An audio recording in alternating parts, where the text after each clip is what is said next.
পাকিস্তানের লাহোরের সকালটা যেন ধোঁয়ার চাদরে মোড়া। শহর জুড়ে ঘন বিষাক্ত কুয়াশায় দৃষ্টিসীমা কমে এসেছে। শ্বাস নিতে কষ্ট হচ্ছে সাধারণ মানুষের। রাস্তায় যানবাহন চললেও বাতাসে দৃশ্যমান ধোঁয়া যেন লুকিয়ে ফেলেছে সূর্যের আলো। স্থানীয় সময় সকাল ৮টার দিকে লাহোরের বায়ুমান সূচক পৌঁছে যায় ৪৩৫-এ। বায়ুমান বিষয়ক সংস্থা আইকিউ এয়ারের মতে যা অত্যন্ত বিপজ্জনক পর্যায়ে। এ পরিস্থিতিতে লাহোরের জিন্নাহ হাসপাতালের চিকিৎসকরা জানান, শ্বাসকষ্ট, গলা ব্যথা এবং চোখের জ্বালাপোড়া রোগী দ্রুত বাড়ছে। বাইরে গেলে মাস্ক ও চশমা ব্যবহার, প্রচুর পানি পান করার পরামর্শও দিয়েছেন তারা। এসব সতর্কতা মানলে শারীরিক জটিলতা অনেকটাই কমানো সম্ভব বলে মনে করেন চিকিৎসকরা।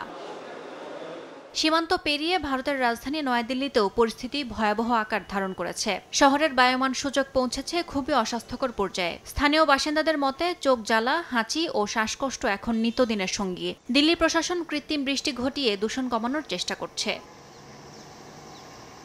এদিকে পাঞ্জাবে চলছে খড় পোড়ানো নিয়ন্ত্রণের প্রশাসনের অভিযান। কারণ কৃষি জমির ফসলের গোড়া পোড়ানো থেকেই ছড়িয়ে পড়ছে বিপুল ধোঁয়া। এখনই কঠোর ব্যবস্থা না নিলে এই ধোঁয়ায় হয়ে উঠতে পারে নিঃশব্দ মৃত্যুর কারণ বলে মনে করছেন সংশ্লিষ্টরা।